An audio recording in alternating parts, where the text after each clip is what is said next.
Hello and welcome to a Teaching Controversial Issues video. I'm Angelos Valiamatos, a Council of Europe and European Vergeland Center expert, a teacher trainer. There are three things that we're going to deal with today. Main rules of working with teaching controversial issues in the classroom, how to create a safe environment for all, and some practical tips from a teacher. We don't usually deal with controversial issues in the classroom because it arouses strong feelings and divides communities, so we don't feel at ease to bring them in the classroom. But is this the real issue?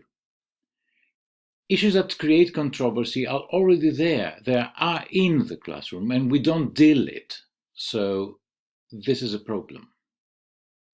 What is the controversy in the classroom? There are two kinds of it. The endogenous, what already exists in the classroom, what controversy we have in our everyday teaching practice, and the exogenous, the things that come from outside, things that happen outside and echo in the classroom.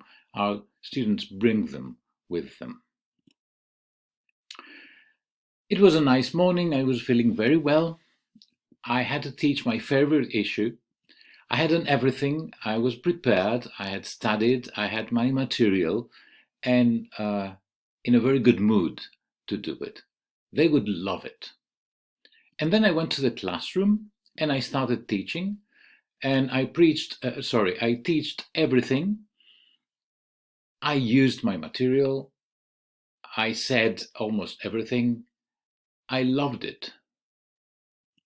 But they didn't follow.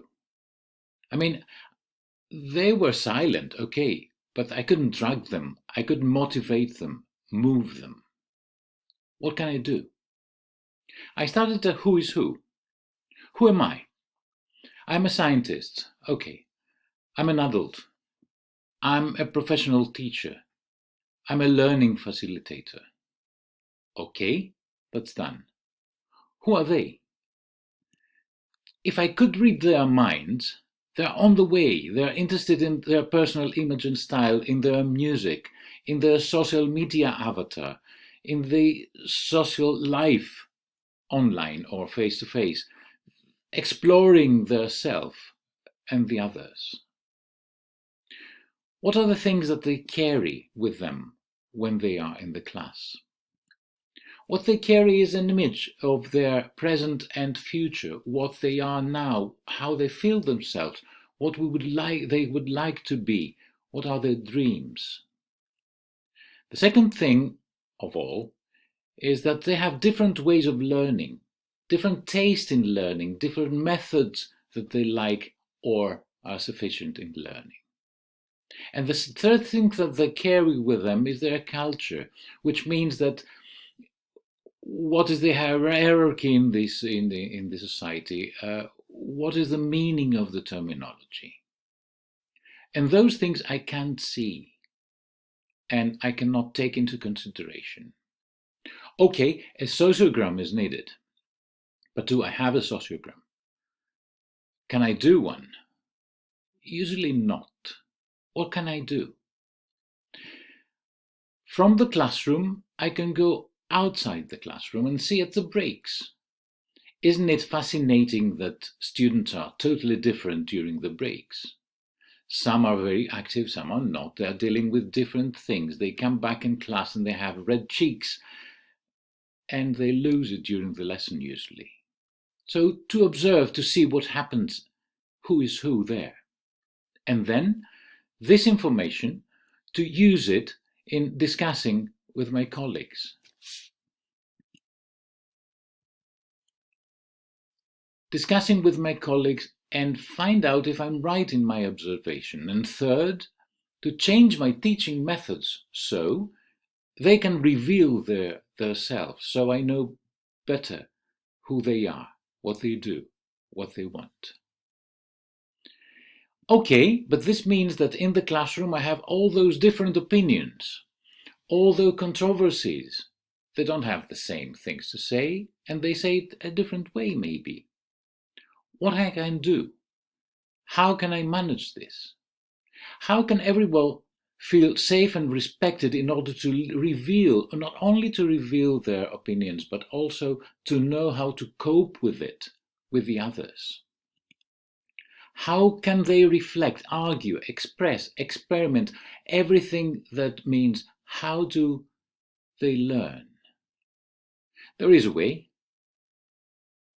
If I want to have my students express themselves without consequences, there are rules. Let's set rules that we can do that in the classroom. What does it mean? It means not that I bring some rules in the classroom that they already exist, but there is a whole process about it. The rules have to be written and signed by everyone. But there is a process of discussing, of finding, of creating those rules together. This means that we, the teachers, discuss about what are the rules that give the possibility to our students to express themselves, be active, be respected. And then the students discuss about it. And we come to conclusions, and then we merge those conclusions, and the final product of this is an outcome of a process, a democratic process of learning the one from the other. Okay, now I can deal with this controversy, but what happens to the exogenous controversy? What happens when something happens and then I have my lesson, but the kids have another thing in their minds, and this is hot for them? What I can do then? Well, usually I'm afraid that I cannot cope with hot issues. I cannot cope with different opinions. I cannot cope in order to express myself. Should I express myself or not?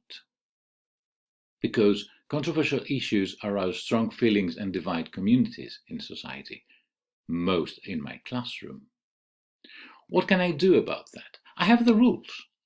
I have the rules to bring every information in the classroom, because my aim is not that they learn my opinion, but I want them to learn how to cope with all information around, how to critically approach something. So there is a hot thing there, but are there ways to deal with it?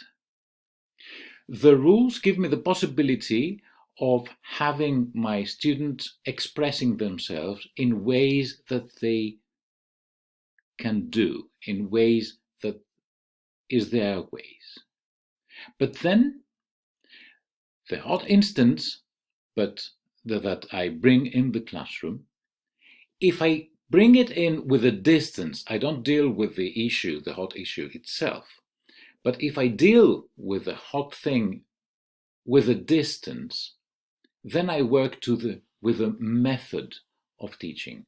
I work with a way that I pose something, everybody gets informed, I bring all the information from different ideas and suggestions, and then we find a way then to cope with it, to manage controversy.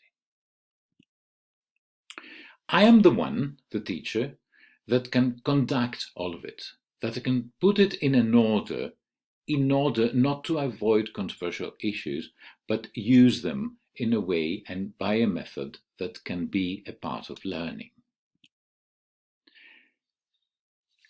Math, for example. Math is not only numbers, but it is the fundamental method of dealing with things. Physics, it is a spectacle to see the world and know how to deal with the world in a democratic way.